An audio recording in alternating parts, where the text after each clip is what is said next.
E aí, mais uma análise de hoje? Hoje vamos analisar IFRA 11, o fundo de infraestrutura do Itaú, focado em IPCA. Inclusive, quem acompanha mais o canal, tá mais ativo aqui, sabe que esse aqui é o nosso cenário do improviso, que são quase 2 da manhã. Então vamos dar uma analisadinha como é que tá o fundo de uma maneira mais rápida, uma repassada mais rápida. Aqui no relatório do mês de setembro do fundo, né? A gente ainda não tem o mês de outubro ainda, pelo menos não pelo site de RI. Achei um pouco difícil achar as informações aqui do fundo, não sei se é um problema com a CVM, enfim.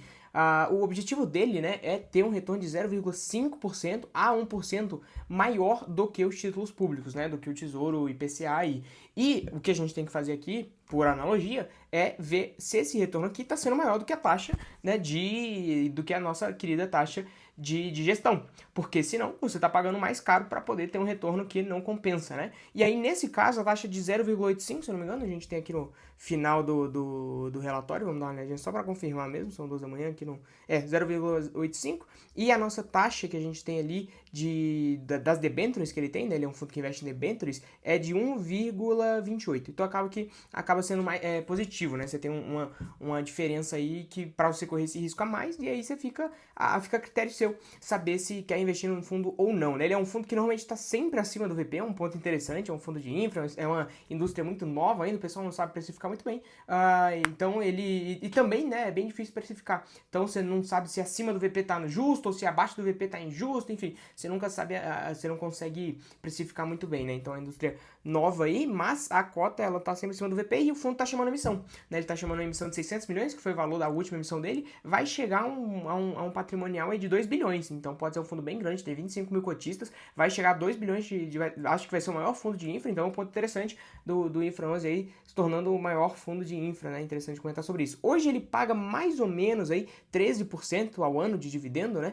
Então é um fundo aí que consegue entregar esse resultado de IPCA mais 7, mais ou menos, né? Agora, com o IPCA 4 não faz sentido fazer essa comparação, mas é um fundo que vem conseguindo entregar um bom resultado através das debêntures dele, né? Claro que são debêntures um pouquinho mais arriscadas, né? Mas também, como são de infraestrutura, a gente fica um pouco mais tranquilo, né? Agora, a cota patrimonial dele, né? No mês de setembro, pelo menos, estava em 0,3, né, 103, e a cota mercado em quase 109, né? Então já dá para ver essa diferença aí no VP, mas, né, muita gente fala, nossa, então está caro? Bom, é difícil você precificar, né? Exatamente por ser um fundo de infra, mas como é um fundo de infra que investe através de debêntures, né? Eu acho que tão acima do VP assim, acima de um VP de 1.1, já acho que ficaria bem caro para o fundo, né? E agora, nesse mês de setembro, né, ele fez a compra da emissão da Corzan IPCA mais 7 por 100 milhões. Inclusive, se tornou a maior participação do fundo, né? Inclusive, ele fez uma emissão em maio, que terminou em julho, e tá com 10% em caixa, já tá chamando transmissão, então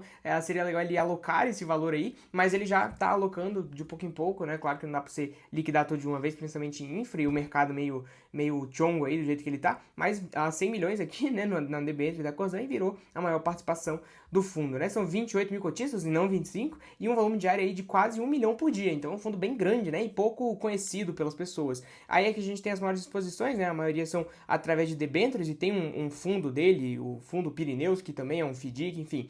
A Corzan, Petrorecôncavo e PCW são as PCH são as maiores exposições. A taxa MTM é de 7, 7 e 9, né? Então dá pra ver aí que a taxa média da carteira dele tá aí nos IPCA mais 8, mais ou menos, aí menos taxa IPCA mais 7.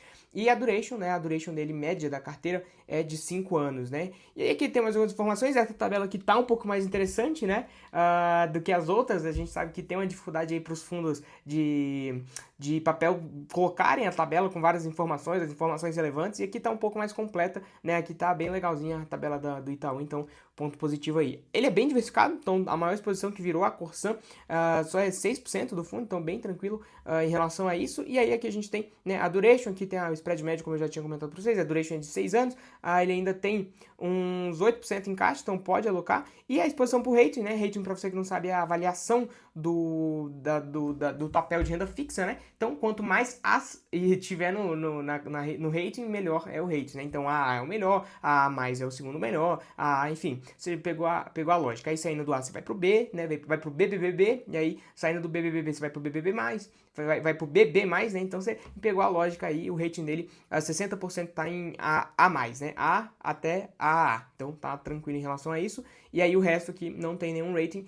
não por questão de má qualidade, mas porque ninguém foi ali fazer a avaliação do risco da empresa, né? E aí a exposição setorial também bem diversificada, tem vários setores aí de infraestrutura, transmissão, saneamento, a geração de energia, telecomunicação, então tem bastante coisa. Aqui um pouco mais sobre os emissores, ele não dá muita informação relevante. Uma coisa que eu gostei é que ele explicou exatamente para o que foi feito essa debêture da Corsã. E aqui ele explica, foi emitida para poder fazer ampliação da rede de água de esgotos, então bem interessante ele comentar sobre isso. Aqui as informações sobre os credores, né, que ele tem, os devedores, na realidade, que ele tem, a Petrecôncavo, cadê a outra? A Corsã. Então, assim, tem algumas informações relevantes aqui no relatório do fundo, aqui, sobre as empresas, mas não são tão importantes assim. Enfim, é um fundo grande de infra, 2 bilhões, que passa fora do radar de muitas pessoas, mas é aquilo, como é um fundo que ele está pouco precificado, né? Muitas poucas pessoas sabem precificar ele, sabem trabalhar com ele, sabem lidar com ele, mas, né, se você achar que faz sentido para tua carteira aí 13% de dividendo, IPCA mais 7 em infra, e aí você quiser entrar no fundo, fica aí a análise do fundo para você. Fechou? Se tiver qualquer outro fundo que você quiser ver aqui no canal, pode deixar nos comentários, que eu sempre faço análise, inclusive tenho feito, né, algumas análises no dia seguinte que as pessoas deixam em comentário, então pode deixar aí nos comentários, deixa o like, pode deixar o like, com certeza deixa o like e se inscreve no canal. Além disso, se você quiser se tornar um membro aqui do canal, daqui a pouco a gente vai poder abrir uma área de membros aqui no canal, vai ter alguns benefícios, se você tiver algum benefício em mente, deixa nos comentários, estou falando sério, pode deixar, mas já se inscreve para quando a gente lançar essa área de membros, eu trazer vários benefícios para você e você conseguir ter um retorno melhor nesse mercado, fechou? É isso, é nóis e